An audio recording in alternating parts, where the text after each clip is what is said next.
మన గత జీవితాన్ని ప్రభువు ఎలా చూస్తాడు? ఏ విధంగా ప్రతిస్పందిస్తాడు? నాడు నేడు పరిచారకులకు అనగా దేవుని సేవకులకు ఉన్న అధికారాలు ఎటువంటివి? ఈ విషయాలను పరిశీలిద్దాం. మిత్రులారా, వర్డ్ రిసౌండ్స్ టుడే పరిచర్య ద్వారా మిమ్మల్ని నేటి ప్రేమధార కార్యక్రమానికి స్వాగతం పలుకుచున్నాం. మీరందరూ దినదినము దేవునిలో ఎదుగుతూ ఇతరులకు ఆశీర్వాదకరంగా ఉన్నారని తలస్తున్నాం. గత కొన్ని రోజులుగా మనము మొదటి తిమోతి పత్రిక అధ్యయనాల ద్వారా లోతైన ఆధ్యాత్మిక సత్యాలను నేర్చుకుంటున్నాం. నేటి ఈ కార్యక్రమంలో పౌలు యొక్క వ్యక్తిగత సాక్ష్యమునకు సంబంధించి పేర్కొనబడిన విశిష్టమైన విషయాలను తెలుసుకుంటాం. ఇక సందేశాన్ని విందామా? యేసుని చేరాలంటే ఓ స్నేహితుడా, సహయాత్రికుడా, విశేషమైనది క్రీస్తులో ప్రయాణము, విశేషమైనది క్రీస్తులో ప్రయాణము. సాగాలి క్రీస్తులో నీ అంతము వరకు, దొరుకును నీకు దివ్య బహుమానములు, దొరుకును నీకు దివ్య బహుమానములు. యేసుని చేరాలంటే ఓ స్నేహితుడా, సహయాత్రికుడా, విశేషమైనది క్రీస్తులో ప్రయాణము, విశేషమైనది క్రీస్తులో ప్రయాణము.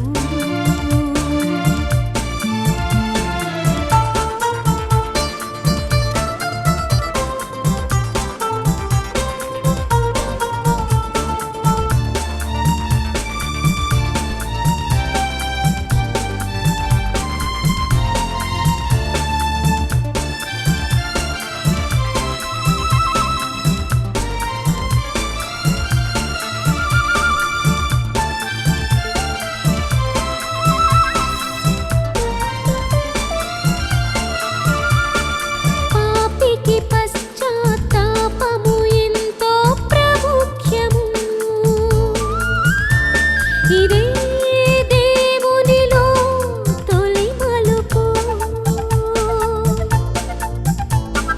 పాపికి పశ్చాత్తాపము ఎంతో ప్రాముఖ్యము. ఇదే దేవునిలో తొలి మలుపు.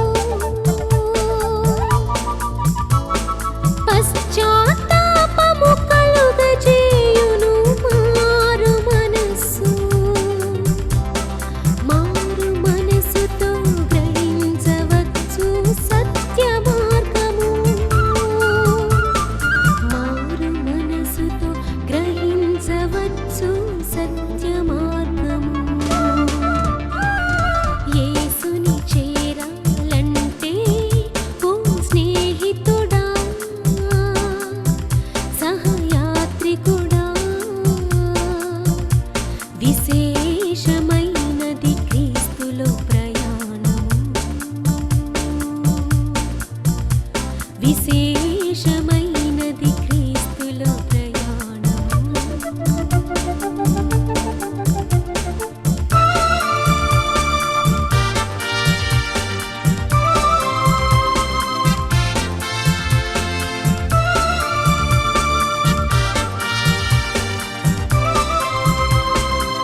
విశేషమైనది క్రీస్తులో ప్రయాణము.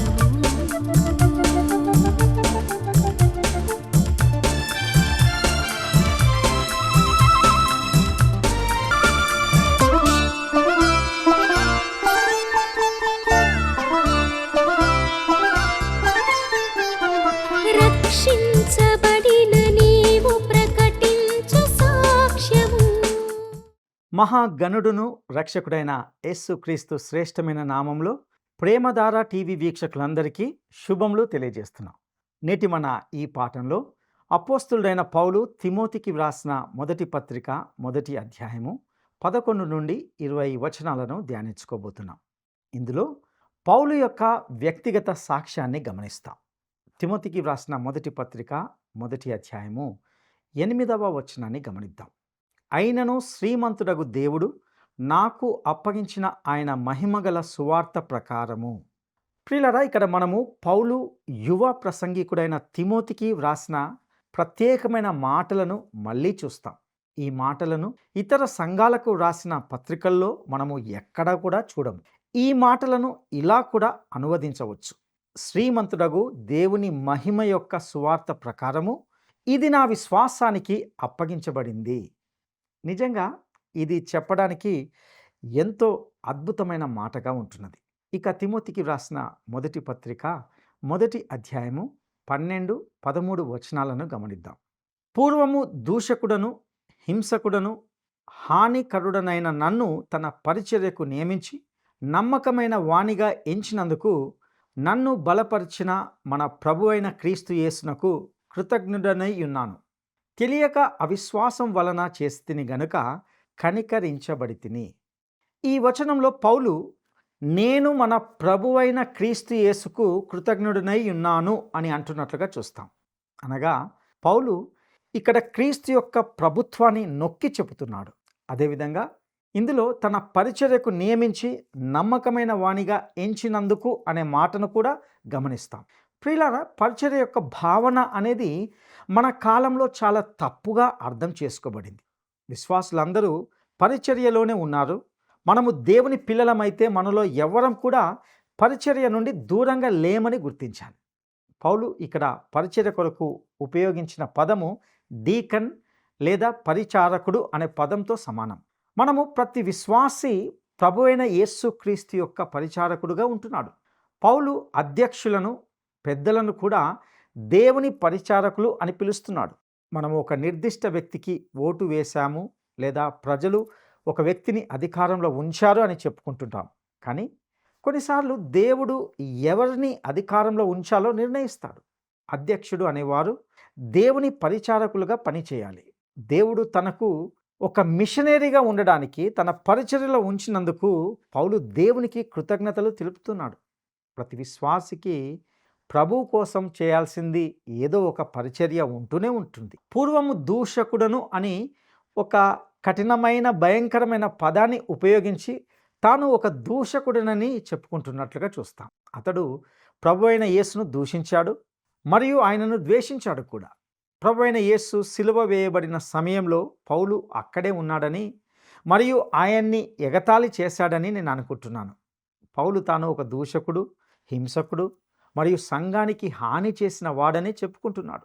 ఇక్కడ మరొక మాటను కూడా మనము గమనిస్తాం. అదేమిటంటే గనుక కనికరింపబడితిని. ప్రియులారా, పౌలు తన రక్షణ గురించి మాట్లాడేటప్పుడు తాను దేవుని కృప ద్వారా రక్షించబడ్డానని చెప్తున్నాడు. అనగా ఇక్కడ అతని పరిచర్యలో నియమించింది దేవుని యొక్క కనికరం అని చెప్తున్నాడు. ఈ దేవుని వాక్య బోధన పరిచర్యలో ప్రభువు ఎందుకు మనలను ఉపయోగించుకుంటున్నాడో నిజంగా ఎప్పుడూ పూర్తిగా మనం అర్థం చేసుకోలేం. కానీ నా ప్రియ స్నేహితులారా, దేవుడు తన కరుణ ద్వారా నిన్ను నన్ను రక్షించి తన సేవలో ఉంచాడు. ఆయన తన కరుణలో సమృద్ధిగా ఉన్నాడు. మరియు మన జీవిత కాలంలో మనము ఆ కరుణను చాలా వరకు ఉపయోగించుకుంటూనే ఉన్నాం.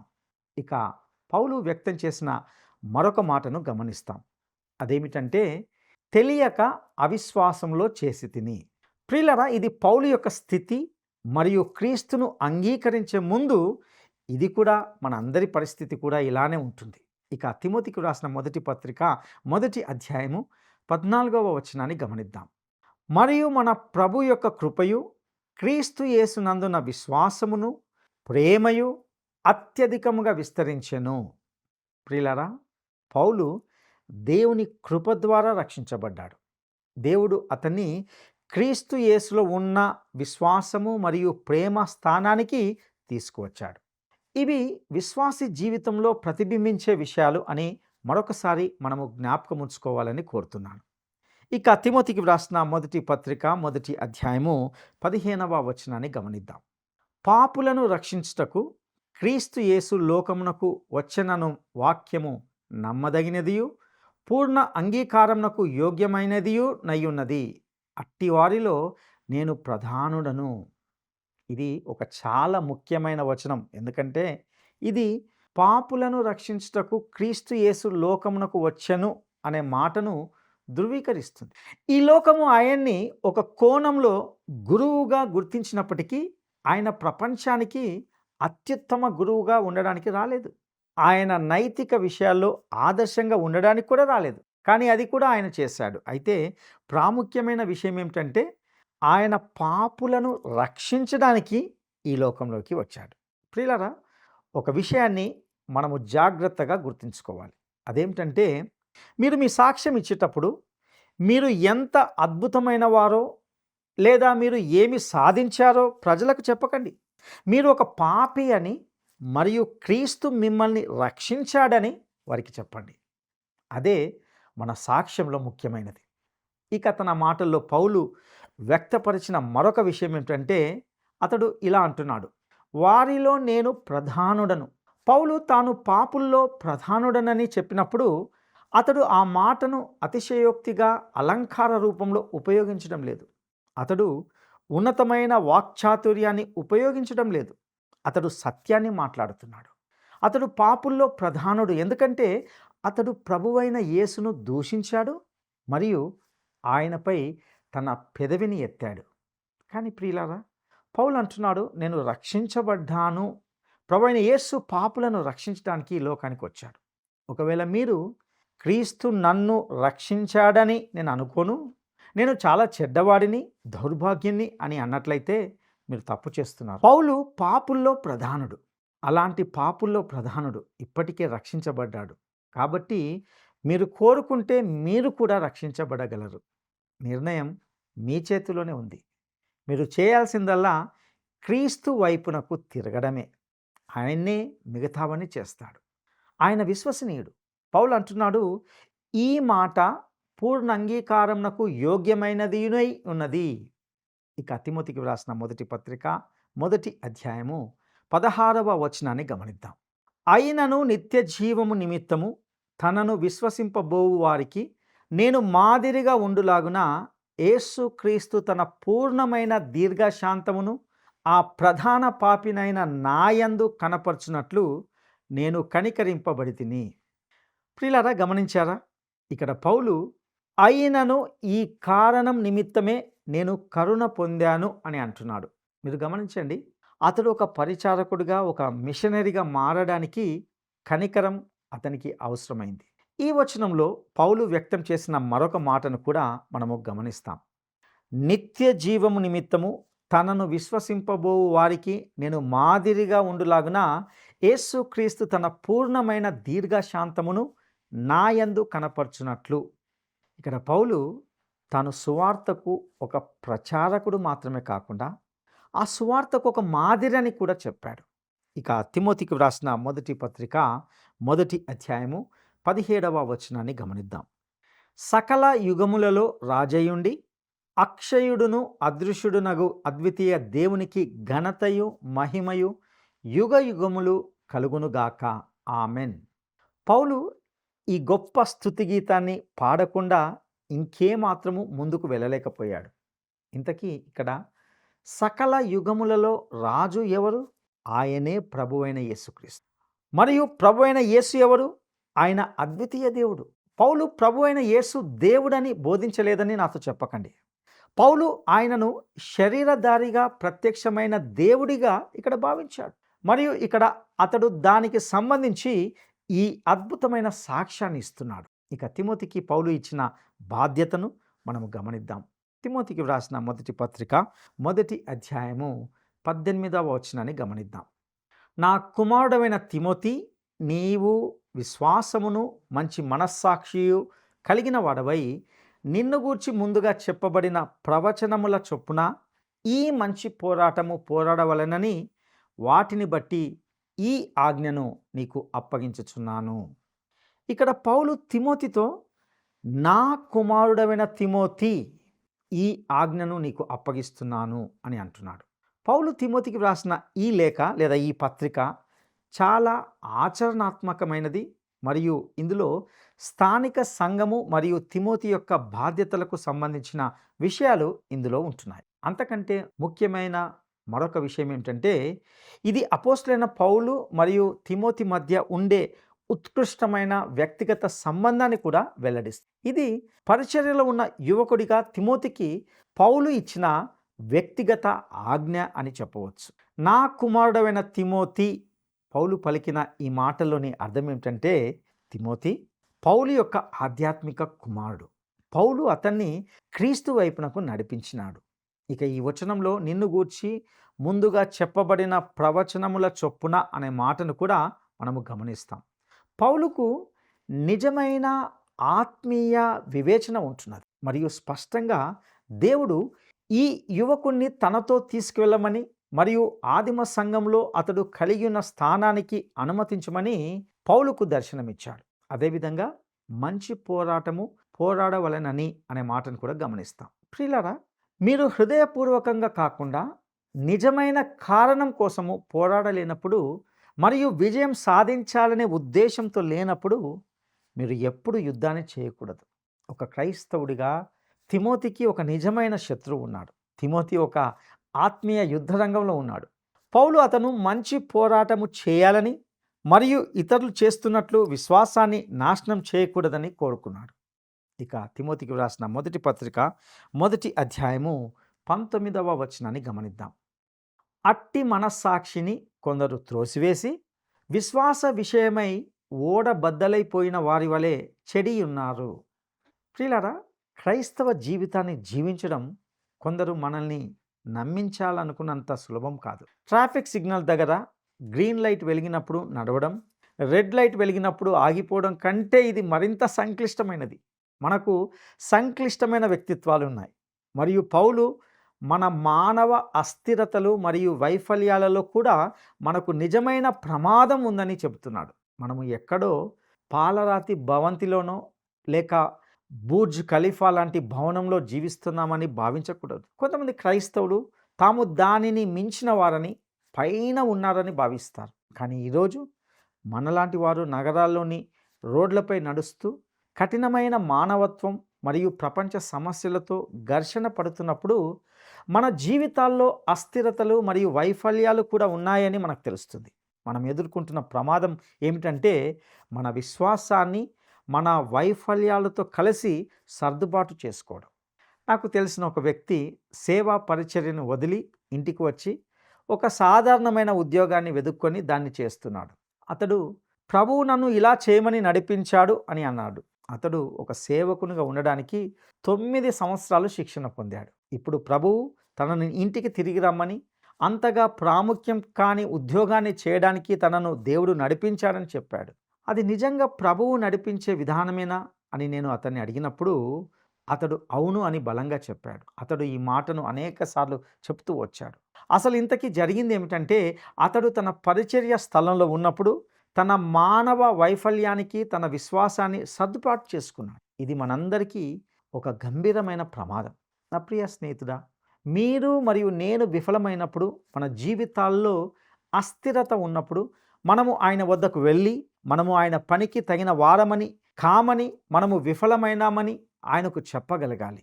తిమోతికి వ్రాసిన మొదటి పత్రికలో మనము నేర్చుకోబోయే విధంగా ప్రభు అయిన యేసు దేవునికి మరియు మనుషులకు మధ్య ఒక అద్భుతమైన మధ్యవర్తిగా ఉండడాన్ని చూస్తాం. మనము ఆయన వద్దకు వెళ్ళడానికి భయపడకూడదు. ఇక తిమోతికి వ్రాసిన మొదటి పత్రిక మొదటి అధ్యాయము 20వ వచనాన్ని గమనిద్దాం. వారిలో హుమనయును అలెగ్జాంద్రును ఉన్నారు. వీరు దూషింపకుండా శిక్షింపబడుటకై వీరిని సాతానునకు అప్పగించి తిని. ప్రియులారా, ఇక్కడ గమనించారా? వారిలో హుమనయును అలెగ్జాంద్రును ఉన్నారు. పౌలు తన కాలంలోని విశ్వాస భ్రష్టులను ఇద్దరిని ఉదాహరణగా చెప్తున్నాడు. పౌలు వారిని ఇతర లేఖనాల్లో కూడా ప్రస్తావిస్తాడు. మరియు వారిద్దరి గురించి ఎక్కువగా మంచి మాట్లాడడానికి అంటూ ఏమీ లేదు. తిమోతికి వ్రాసిన 2వ పత్రికలో అతడు అలెగ్జాంద్రు అను కంచెరివాడు నాకు చాలా కీడు చేసెను అని వ్రాశాడు. పౌలు ఇందులో వీరిని సాతానునకు అప్పగించి తిని అని అంటున్నాడు. వాస్తవానికి ఈ మనుషులు విఫలమైనటువంటి వారు విశ్వాస భ్రష్టులు. మరియు పౌలు ఒక అపోస్తలుడు మాత్రమే చేయగలిగే గొప్ప పరిచర్యను నిర్వహించాడు. అతడు వీరిని సాతానునకు అప్పగించి తిని అని చెప్పాడు. ఇది మనము ఈరోజు మతపరమైన క్రమశిక్షణ లేదా మత బహిష్కరణ అని పిలువగలిగేది కాదు. ఇది పౌలు తన అపోస్తలత్వం యొక్క అధికారము మరియు స్థానాన్ని ఉపయోగించి ఈ మనుషులను సాతానునకు అప్పగించడం అనేది మనము గమనించదగిన విషయం. 1 కొరింథీ పత్రిక 5వ అధ్యాయము 3 నుండి 5 వచనాల్లో ఇలాంటిదే మరొక సందర్భం ఉంది. అక్కడ పౌలు ఇలా వ్రాశాడు: నేను దేహ విషయమై దూరంగా ఉన్నను, ఆత్మ విషయమై సమీపంగా ఉండి మీతో కూడా ఉండినట్లుగానే ఇట్టి కార్యము ఈలాగు చేసిన వానిని గూర్చి ఇదివరకే తీర్పు తీర్చియున్నాను. ఏమనగా ప్రభువైన యేసు దినమందు వాని ఆత్మ రక్షింపబడునట్లు శరీరేచ్ఛలు నశించుటకై మన ప్రభువైన యేసు క్రీస్తు నామమున మీరును నా ఆత్మయు మన ప్రభువైన యేసు క్రీస్తు బలముతో కూడి వచ్చినప్పుడు అట్టి వానిని సాతానునకు అప్పగింపవలెను. ప్రియులారా, ఇది అపోస్తులకు మాత్రమే ఉన్న అధికారం. ఈరోజు మనకు అటువంటి అధికారం లేదు. ఎవరిని సాతానునకు అప్పగించడానికి మనకు హక్కు లేదు. కానీ అపోస్తులకు ఉండేది. అపోస్తుల కార్యములు 5వ అధ్యాయము 1 నుండి 11 వచనాల్లో పేతురు కూడా దీనిని అమలు చేశాడు. ఒకవేళ గనుక మనము అననీయ మరియు సప్పీరాలతో మాట్లాడగలిగితే అతని అపోస్తలత్వ అధికారం గురించి వారు మనకు చెప్తారు. నా ప్రియ సహోదరుడా, సహోదరి, ఇంతవరకు మనము పౌలు యొక్క వ్యక్తిగత సాక్ష్యముతో పాటు యవనస్తుడైన తిమోతికి అతడు ఇచ్చినటువంటి బాధ్యతలను, కొన్ని హెచ్చరికలను నేర్చుకుంటూ వచ్చాం. ఎంతో భయంకరమైన జీవితాన్ని కలిగి ఉన్న పౌలును దేవుని కనికరము అతనికి ఒక గొప్ప స్థానాన్ని కల్పించింది. ఇట్టి కనికరము పాపములో కొట్టుమిట్టాడుతున్న మనందరికీ ఎంతో అవసరమై ఉన్నది. దేవుని కృప, కనికరం లేకుండా ఈ లోకంలో ఎవ్వరు కూడా రక్షించబడలేరు. యేసు క్రీస్తును రక్షకునిగా గుర్తించి ఆయన యొద్దకు వచ్చిన వారిని ఆయన ఎంత మాత్రము త్రోసివేయడు. నీవు కూడా ఆయన యొద్దకు రాగలవా? అట్టి కృప దేవుడు నీకు దయచేయనుగాక. దైవాశీస్సులు. ప్రార్థన చేసుకుందాం. మా జీవం గల దేవా, నమ్మదగిన తండ్రి, నీ దయగల పాదాలకు వందనాలు, స్తుతులు చెల్లిస్తుంటున్నాం. మీ ప్రియ కుమారుడు మా రక్షకుడైన యేసు క్రీస్తు ద్వారా మేము పొందిన సకల ఆశీర్వాదాలకై, ప్రస్తుత స్థితికై నీకు వందనాలు. అవును ప్రభువా, మేము ఒకప్పుడు శాపములో, పాపంలో కొట్టుమిట్టాడుతున్నప్పుడు నీవు కనికరించావు గనుక మేము రక్షించబడ్డాం. యేసు క్రీస్తును గుర్తించడం ద్వారా ప్రభువా మేము రక్షకుణ్ణి పొందడానికి మీరు ఇచ్చిన కృపకై లెక్కలేని వందనాలు. అవును ప్రభువా, నీ కృప మాకు కావాలి. మేము పాపములో, శాపములో కొట్టుమిట్టాడుతున్న స్థితిని చూసి మాపై మీరు చూపించిన ప్రతి కనికరానికే నీకు వందనాలు, స్తుతులు చెల్లిస్తున్నాం. పౌలును కనికరించిన గొప్ప దేవా, మమ్మల్ని కూడా మీరు కనికరిస్తున్న విధానానికే నీకు వందనాలు. నీ సువార్తకు లోబడడానికి, నీ సువార్తను అంగీకరించడానికి నీ కృపా సహాయం దయచేయండి. ఈ వాక్యం వింటున్న ప్రతి వ్యక్తితో మీరు మాట్లాడండి. నిన్ను విశ్వసించే విధంగా నీ కృప చూపించవలసిందిగా ప్రార్థిస్తూ, నీకే సమస్త ఘనత, మహిమ, ప్రభావాలు ఆరోపిస్తూ మా రక్షకుడును నమ్మదగిన యేసయ్య శ్రేష్టమైన ఘనమైన నామములో అడిగి స్తుతించి వేడుకుంటున్నాము తండ్రి. ఆమెన్. 999525570. మీరు నేటి ఈ సందేశం ద్వారా విలువైన, శ్రేష్టమైన, అనేక లోతైన ఆధ్యాత్మిక సత్యాలను నేర్చుకున్నారని, మీ ఆధ్యాత్మిక జీవితాలకు అవి దోహదకరంగా ఉన్నాయని తలస్తున్నాం. మరింత లోతుగా సత్యాలను తెలుసుకోవడానికి వర్డ్ రిసౌండ్స్ టుడే అనే పేరు మీద యూట్యూబ్ ద్వారా కానీ, యాప్ ద్వారా కానీ సందేశాలను వినవచ్చును. మరియు మీరు మమ్మల్ని ఈ స్క్రీన్ మీద ఉన్న ఫోన్ నంబర్ ద్వారా సంప్రదించగలరు. తిరిగి కలుసుకునేంత వరకు ప్రభువు మీకు తోడయుండునుగాక. ఆమేన్. ఈ కార్యక్రమం మీకు నచ్చిందా? అయితే వెంటనే మిస్డ్ కాల్ ఇవ్వండి. బహుమతి పొందే విజేత మీరే కావచ్చు.